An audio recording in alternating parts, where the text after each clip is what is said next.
Welcome back to Bonanza Disc Golf. I just finished up the third hole of this video, but I kind of wanted to re-intro because in today's video, I want to break down why sometimes doing network or doing field work isn't the best thing in my opinion. But I think form work, distance work, accuracy work, and course work are all kind of different. And what I want to talk with you guys about today is a way to do course work that can make you way better at disc golf because it'll help you to realize the things that you're actually doing right and wrong when trying to throw actual good shots instead of just throwing into a net. So we're gonna play 4 holes doing this method, talking through the form changes that I'm going through right now with my backhand, especially my lower body, which is kind of the last main key of my lower body before we start to look at my upper body and getting everything dialed so that I can be, instead of just throwing 400 on relatively good shots, 450, 475 plus. We'll see if we can get there this off season, but I got a couple months. Okay, back to me in the past.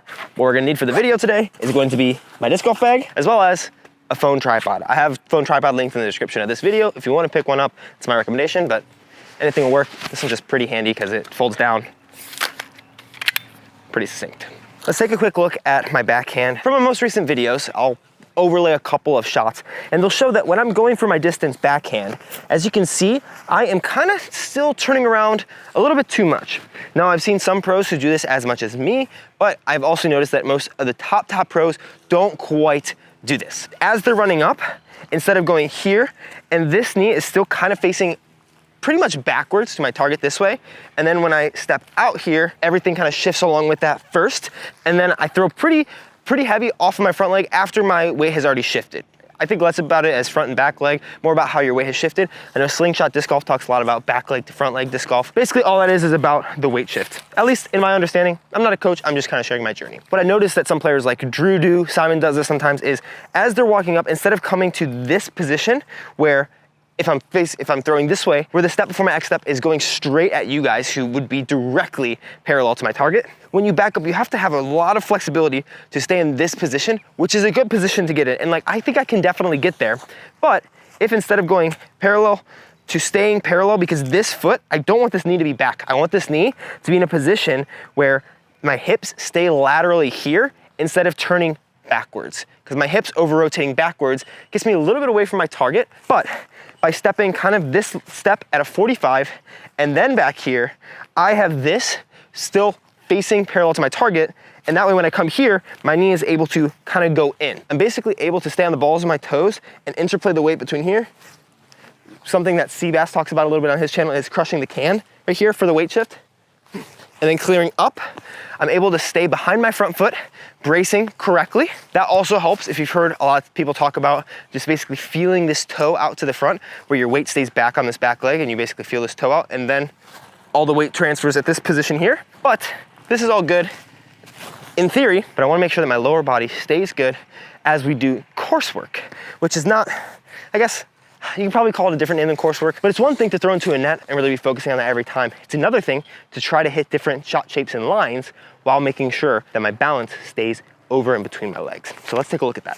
So here's a 420-foot hole. It's hole 15 here at Taylor Park, which is in Largo, Florida, just outside of Tampa.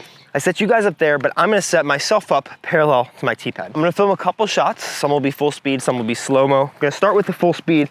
And what I'm really focusing on here is running up towards the center of my target because I want to hit this initial line here. This is very different to fieldwork or network because I have to hit a line.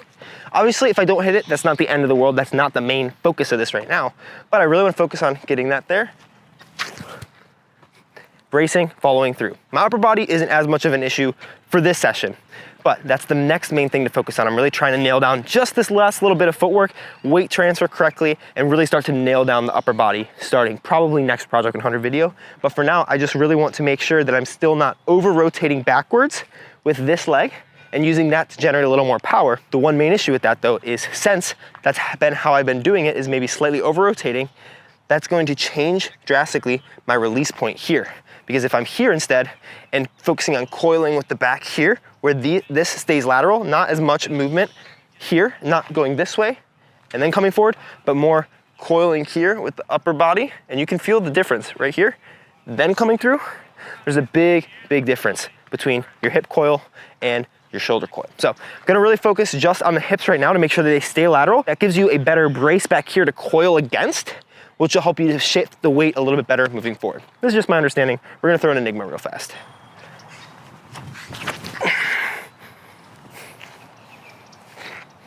stable. That might actually be pretty good. Yeah, it's gonna be about 400 something feet.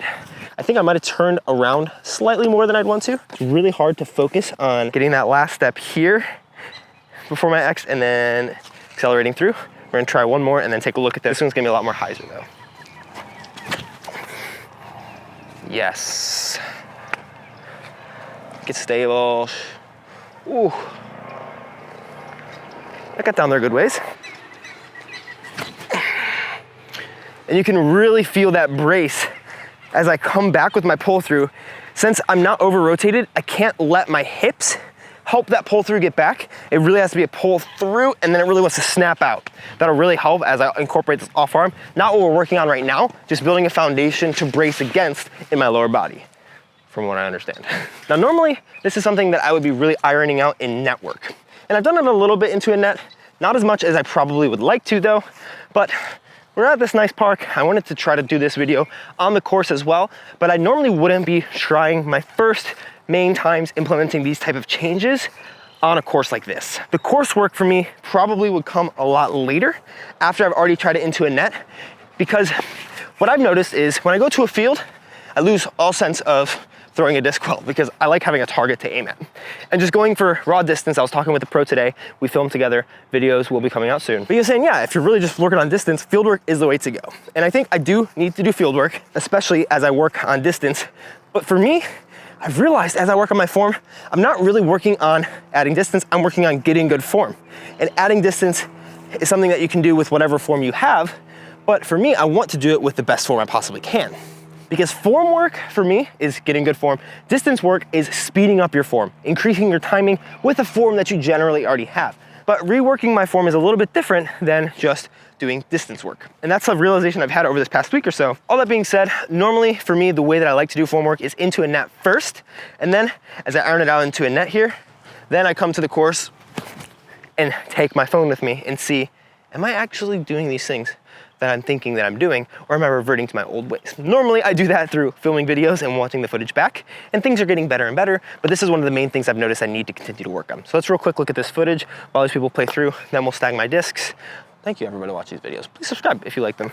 A lot more of these coming, but I'm trying to keep all my formwork talk in these Project 100 videos because that's what these are for, leaving them out of my fun, challenging other videos. All right, let's just take a quick look at this form here. See if I'm actually doing the things that I'm wanting to be doing. Here, this is kind of what I'm looking at.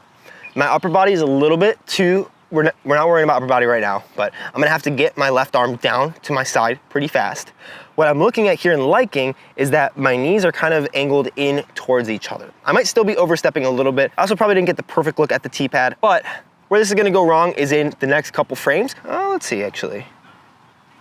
Nope, that's actually not bad. All the weight is off my back foot. My weight is still probably good there. That's just the warm up, but that's kind of where I'm wanting to be. Now let's see if I actually did that in my throw. Oh, did I really put my bag in the front of the frame? I am sorry, that's really bad. So here, we're gonna see right here, I have my foot right there pointed forward. It is not parallel to my target or perpendicular, whatever that is. My pump is kind of nice right there. My hip is kind of flat. It should be a little bit higher, honestly, but not focusing on that too much right now. Okay, right now, I'm in a good lateral position. If I stay in this position, I'm happy. If my X-step foot and my knee are pointed a little bit back from the target, a little bit is not bad. You see that a lot, but a lot of rotation, it can get bad. We can see I'm a little bit maybe over-rotated. We're gonna be able to see everything in the next frames. Yeah, so my knee is still pointed a little bit too far backwards, potentially. As long as I get to this general position, okay, I don't get to that position that I wanted to get in where my knees are pointing towards one another. And that I think is causing a little bit of a lack of a brace in that shot, and I over-rotated over my lie. That was my first shot though, which was a good shot. A lot of things look good in that form, but we want things to look perfect before the season comes around. I think a lot of this just goes to show as well why I care so much about network versus fieldwork and coursework, because I feel like you can ingrain those muscle memories in the net, but when you get to a course, I don't wanna be thinking, oh, I need to do this on the course, because that's just gonna hinder my accuracy. I wanna let my body do what it does and throw the best shot.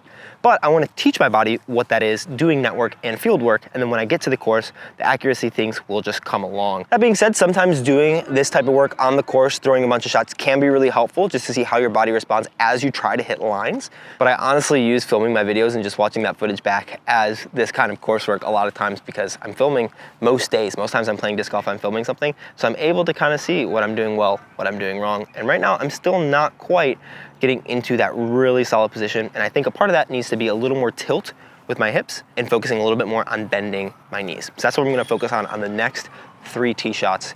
And then hopefully we'll birdie out those 3 holes, hopefully we'll birdie out this hole. But really we're trying to look at, am I bracing correctly, not falling over my lie? And am I moving laterally up the tee pad, or am I still turning around and showing my butt to the basket? It's not bad. I think honestly it's still within the range of acceptability where I'm at right now, but I would much rather get it closer to what is perfect than what is all right, and make myself a little bit uncomfortable for a little bit, because that's what the off season is for. And I'm still giving myself about 3 or 4 more months of an off season before I try to go and play any major tournaments.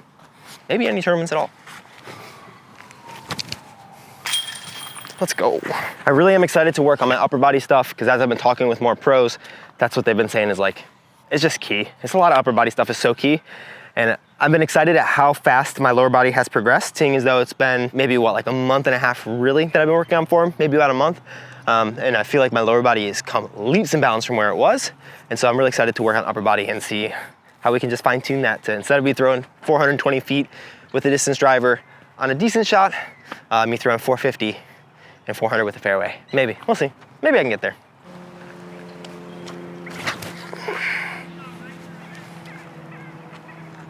A little flippy. Yeah, really good. All right, so this hole's up and to the left.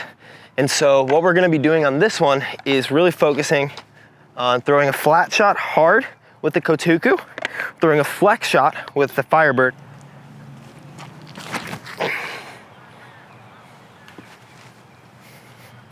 It's actually gonna be parked. They feel like they're coming out so clean when I do that. Like I feel like they're very springy, which is good, but it's a little bit inaccurate because first time really focusing on it.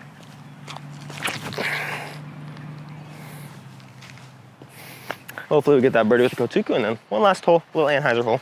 One interesting thing I've noticed as I focused on this type of shot is my nose angle and my release has been a little bit more down. I think that's because as I'm coiling against this, when I come through, I'm not really coming up as much because I'm not going from back here to up. This backwards rotation, rotating through this way, seems to be a little bit more up than just back and forward. That seems to be a little bit more of just like flat nose angle, however I want to release it. So my mids have been coming out much flatter, even as I'm trying to add a little bit of speed control, which is very good. Almost missed that putt. Sexy boy. God. All right, our last hole here for the day is gonna be up and to the right there. So just gonna set it up for a little bit of flat to Anheuser shots. I don't think there's anything that can get under this low ceiling that'll hyzer flip. So flat shots, Anheuser shots, 2 down through 3. Hopefully we go down 3 through 4. I think our shot's gonna be the hex through this gap because it's slightly flippy. The perfect MD1, as they say. And I think this will be really solid to look at because this hole is 306 feet, just to see how my form breaks down as I try to throw harder.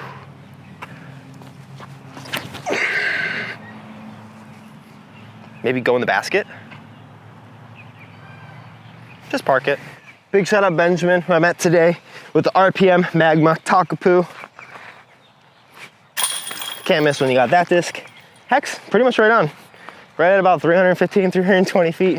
All right, let's go ahead and take a look at these shots. Hopefully most of them are better because I'm not looking for it to be perfect. I'm not really looking for it to be perfect for the next couple months because things just fall into place the more you practice them and are intentional with them. So even if it's better than it was at the beginning of this round, that's what we're looking for because it will continue to get better because it's something I know I need to focus on. Let's just not think about the potential concept that all the discs that are here are ones that I might have thrown and not showed you throws from because they were bad. Let's not think about that, okay? Let's take a good look at a couple of these throws here. We'll start where I looked at that first one. We'll go ahead and take a look here. Second pad. This one, honestly, since I was throwing these putters, throwing a little bit slower discs, I really felt like I was getting the hang of this a little bit better. So, okay, this, we can already see from this position, looks like my hips are pretty lateral. They're like straight, they're not really backing up to the target. My step through is a little bit still too far, I think, but I look like I'm kind of bracing against that back leg. You can see my obliques on what is the left side of the screen are kind of turned in. You can see that even through my shirt. On the balls of my feet, I step down, and then I plant off that back foot. Pretty good brace, not incredible. I think I'm still a little bit ahead of where I want to be. Shoot up that hip a little bit more, and I keep my head a little bit further back, but all in all, pretty decent. Okay, so here is the P1. Pretty lateral. Look at that, that's perfect. That is so good. That's what I want to see. That shot right there. And I could feel that shot. That shot felt good. Look at that. Okay, really good. Maybe focus a little bit less on getting that forward as much, because you can see I'm still leaning a little bit forward at this very end of this throw. A lot of that is how my upper body is positioned and having not worked on that.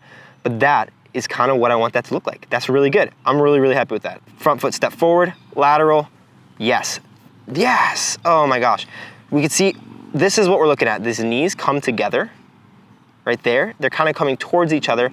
Definitely, I definitely am staggering a little bit too much, meaning that my front foot is a little bit more to the left than my back foot. I want those to be a little bit more in line, I think, ideally. If you look at Macbeth, if you look at Gibson. Simon, not as much, but Simon's also like 16 feet taller than me. So not the most ideal, but if you look at the way that my hips move once it gets to this point, they just kind of rotate in place. That's what I want to see for my brace. First throw with the Kotuku, pretty solid, just flat, hard shot. I really want to make sure that that one went very well. Little lick of the lips right there. Step forward, that foot right there, 45 degrees instead of sideways. Lateral, yes. Oh yeah, definitely still over rotate. I think being a little bit more bent at my waist could help me to, instead of needing to swing that left leg around, having it be a little bit as a counterweight. But that's a little bit more advanced to get to, but really like how this looked. Check that out, boom. Okay, this cross looks like a Simon cross. Definitely still think I'm a little too staggered. I'm pretty wide. I might ask Josh, my coach, about this. I think here, if I'm a little bit more bent over for this throw, could be a little bit better in terms of having the front of my body a little bit closer to the camera and the back of my leg a little bit further away, so I don't have to really swing that around as much. But as it stands, I'm really happy with the progression of that shot. Why are they throwing directly at me? And that should be a pretty good base for really solid form, because I'm throwing around 400 again. I mean, I'm doing it consistently every day, which is a solid place to be. Take a look at the hex. Please be in slow-mo. Even though it wasn't about score, it's still kind of nice to know that I went 3 down through 4 while continuing to work on this coursework. But especially if you're undergoing some form changes, I would recommend hitting up a course. It's gonna be a little difficult in terms of accuracy for sure, but for me, it's a really good representation to see if I'm actually reverting to my old habits or not. Because network, I can be very intentional and I'm working in that muscle memory. But once you get onto the course, you kind of want to let your body take over. And sometimes focusing on one little thing like this and the rest of my body, hopefully it'll look good. But this is something that you could definitely do to take a look at your form as you're getting better at disc golf and developing that form. If you want to check out my videos where I do develop this form, my other Project 100 videos, all my backhand ones are in this playlist. I separated them from my general Project 100 videos. Please subscribe, like the video if it helped at all. But remember, I'm not a coach, I'm just sharing my experience. No one fully knows what's perfect in disc golf yet, and I 100% do not. But this is what's worked for me so far, and it's feeling like things are coming together. Played with the pro today, felt pretty good about that. He seemed to be optimistic about my ability to tour and maybe fight for some cash lines. Not be phenomenal, obviously, yet, but we got some months. Okay, love you guys.